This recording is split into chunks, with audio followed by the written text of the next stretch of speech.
45, inspired by real-life events. Narrator Chris Anderson woke up at 3:41 a.m. inside a locked underground cybercrime division facility with harsh fluorescent lights and a federal agent sliding a tablet across the table saying, "Your biometric signature was used to authorize a nationwide banking malware deployment, affecting over 200 financial institutions." And in that instant, his entire world collapsed. Because just hours earlier, he was a network security analyst working for a federal cybersecurity contractor in Chicago, responsible for monitoring intrusion detection systems and stopping large-scale digital threats. And now he was being treated as the central execution point of a nationwide cyber attack he had no memory of initiating, and the first shock wasn't fear. It was disbelief so intense, it felt like reality had been overwritten at system level. Because Chris's entire life was built on defending an infrastructure from exactly this kind of breach. But now, those same defense systems were defining him as the attacker, and within hours, his credentials were revoked across all federal networks. His personal accounts frozen under emergency cyber containment protocols, his apartment flagged for forensic seizure, and internal security intelligence logs labeled him as primary execution node in distributed malware propagation event. And Chris sat in the interrogation room replaying his last operational cycle, remembering firewall inspections, anomaly detection reviews, encryption validations, and then a gap, an unexplained missing execution window between 11:56 p.m. and 1:27 a.m., where system telemetry showed his authentication token initiating high-level deployment commands across multiple financial networks simultaneously. But he had no memory of performing any of those actions. And when investigators showed him synchronized network maps displaying malware propagation originating from his credentials across global banking systems, Chris immediately said, "That's not me. I didn't deploy anything." But the lead federal cyber officer replied, "The system has already verified execution consistency across all nodes." And that sentence shattered his understanding, because it meant identity was no longer about intent or memory. It was about distributed system confirmation. And by sunrise, he was released under continuous federal cyber surveillance, while global intelligence networks had already internally classified him as a high-risk insider threat vector, capable of large-scale digital destabilization. And outside the facility, Chris stood in the cold Chicago wind, watching city lights reflect off glass buildings while global banking systems continued operating normally, despite the invisible damage attributed to his name.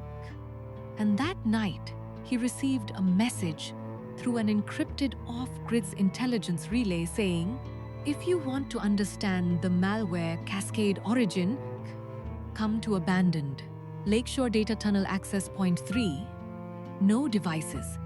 And despite knowing it could end whatever remained of his freedom, he went. Because when a system defines you as the breach, truth becomes the only remaining form of survival. And inside the tunnel, he met Dr. Rachel Monroe, a former federal cyber forensics architect who specialized in distributed malware tracing and identity-level intrusion analysis. And she didn't ease into explanation. She immediately showed him reconstructed execution graphs and said, "Your identity wasn't used directly. It was cloned through a live authentication relay, embedded inside the federal deployment control layer." And Chris instantly said, "Then I can prove I didn't do it." But Rachel replied, "You're still thinking like someone inside human accountability systems, not like someone inside distributed cyber infrastructure." where execution itself becomes identity once propagated. And she explained that the attack wasn't a single malware upload. It was a coordinated multi-layer propagation event, where authentication tokens could be mirrored into automated deployment pipelines, allowing systems to execute commands under legitimate identities while erasing contradictory audit trails across redundant security layers. And Chris's profile had been selected because it had high-level clearance across multiple federal response systems with low anomaly variance, making him the perfect stable anchor for controlled blame distribution. And suddenly the case wasn't just about cybercrime. It was about identity replication inside global digital infrastructure. And Rachel offered him a choice: step away and let the system finalize him as the origin of a nationwide cyber attack, or help her trace the internal propagation chain before it was permanently overwritten by automated containment protocols designed to stabilize financial systems at any cost. And Chris stood in silence, listening to distant subway vibrations above the tunnel, thinking about millions of people whose accounts were affected by something tied to his name, thinking about years of disciplined work, protecting systems from exactly this kind of manipulation, and thinking about how fragile identity becomes when digital infrastructure decides who is responsible. And finally, he said, "If my identity has already been used to trigger something I didn't do, then I have nothing left to protect except the truth itself." And that decision pulled him into a hidden layer of cyber infrastructure where nothing remained stable, because every log they analyzed was actively rewriting itself in real time. Every trace they followed kept shifting, as if the network itself was reacting to their investigation. And soon they discovered the breach wasn't external hacking, but internal privilege abuse involving a senior federal deployment systems architect who had been quietly rerouting authentication sessions across distributed financial networks to conceal long-term automated fraud operations hidden inside routine security updates. And Chris's identity had been selected as the central attribution anchor because it aligned perfectly with automated threat resolution models used for rapid incident closure across federal cyber systems. And one night, while analyzing live malware propagation streams from an isolated offline federal node, Chris saw something that completely shattered his understandings. His credentials were actively deploying live malware sequences across active banking systems in real time, while he was physically disconnected from all networks. And Rachel immediately said, "They're continuously simulating your identity inside the deployment layer to preserve the incident narrative." And Chris realized he wasn't just being blamed after the attack. He was being continuously reconstructed inside a live cyber system. And pressure escalated rapidly, as anonymous federal containment directives began appearing on secured channels, instructing him to terminate investigations or face permanent classifications as a national cyber terror entity. And sleep disappeared completely. Trust collapsed entirely. And even silence felt like monitored network feedback. And at one breaking point, Chris whispered, "I thought cybersecurity systems existed to stop attacks, but maybe they exist to decide who gets labeled as the attack." And Rachel replied, "Systems don't preserve truth, they preserve operational stability." And that realization changed everything inside him, because he stopped trying to defend his identity and started focusing only on exposing the mechanism. And as they dug deeper, they uncovered encrypted propagation nodes inside federal cyber infrastructure, continuously generating synthetic execution histories to distribute blame across multiple identity profiles in real time.